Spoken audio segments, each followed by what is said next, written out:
Lady Gaga's May concerts are expected to draw thousands of visitors and drive new spending across sectors, just as Taylor Swift shows boosted retail sales by 2.1%. Here to unpack the potential effects are Dr. Nat Srinara from EHL Hospitality Business School, Christopher Koo from Master Consult Services, and Associate Professor Lau Kong Chin from SUSS. Which sectors are likely to see the biggest lift from these concerts? I'd like to answer, probably mention a couple. Hospitality, obviously, is going to be a big recipient. We've seen about 300% increases in terms of hotel searches, as well as bookings on trip.com, for example, around those concert dates. So definitely, especially from the regional visitors. Aside from that, obviously, air travel, transportation is going to be a big beneficiary. F&B also to a certain extent.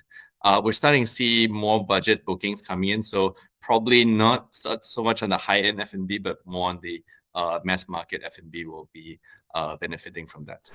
Well, I think for sure, apart from the hotels and airlines, the attractions, restaurants, and just general tourism facilities in general will benefit from this influx of fans from Lady Gaga attending the concerts. This concert is going to draw a lot of tourists to Singapore during that time. And research have shown that concert tourism has a lot of positive knock-on effects to various sectors, particularly the hospitality, the F&B, the retail, the domestic tourism agencies, as well as the entertainment and recreation sectors in Singapore. How can local businesses tap into the expected tourist surge during these 4 nights? Yes, absolutely. But at the same time, I think that what we can try to do, what the hotels, for example, can try to do is really try to capitalize on this demand by maybe offering other kinds of value-added activities and deals, and not just sell hotel space alone. So they also have to make sure that there's adequate staffing during that time to keep the service levels up, and also do some potential pre as well as post-concert events. I'm actually very glad that she's coming in the month of May. It's because May is a shoulder season month. We usually have a very strong first quarter, and then there's a mid-year peak in June. And May is kind of a quieter season, a quieter month for us. And so we can easily absorb this influx without too much displacement of the regular tourist traffic. I compare this with Taylor Swift, who came last year, and that was right after Asian Aerospace, and that kind of crowded out Singapore, and there was a lot of displacement during that time. There are many areas that they can tap on. One probably is a lot of co-promotion in collaboration with the promoters, where, for instance, tourists or those who have bought tickets for the Lady Gaga concert can show their tickets and get a discount for their purchases or their visits to different attractions in Singapore.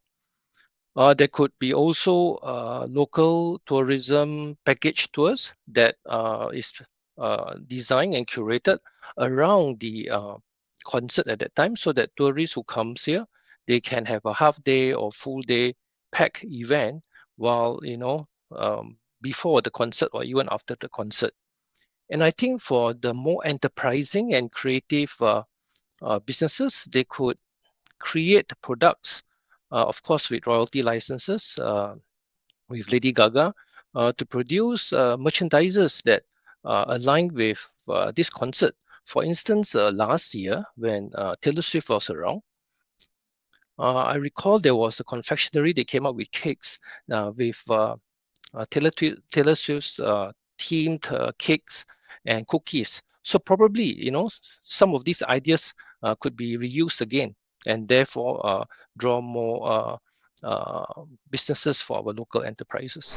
I'm sure our viewers and the Singapore Tourist Bureau would love to know the answer to this question, but what can Singapore do to turn concert goers into repeat visitors? I think the main thing is to try to showcase a broader appeal, really try to capitalize on the fact that Singapore has so many diverse attractions, the culture, the food, the nature, and try to go beyond the concert itself, to tie in with tour companies, attractions, and basically deliver more of a seamless experience. Basically, when they come to Singapore, they're not just coming here to watch the show, they're here to have a great time. So really an unforgettable experience. And I think STB has been doing a pretty good job curating some of the lesser known attractions to the mainstream tourists in the past few years. Yeah, I think the Lady Gaga series of concerts is just going to add to Singapore's track record as a venue for high profile events. And that's not only establishing, we've already established ourselves as the premier venue for such events, but it's going to maintain or build on this track record. And that can only mean good things for Singapore's concert scene going forward. And not just high profile events, but other smaller concerts and performers coming to Singapore and Southeast Asia. I think there are two main areas. I think firstly, one is to continue curating concerts with various top artists from around the world, from different genres, to attract concert goers who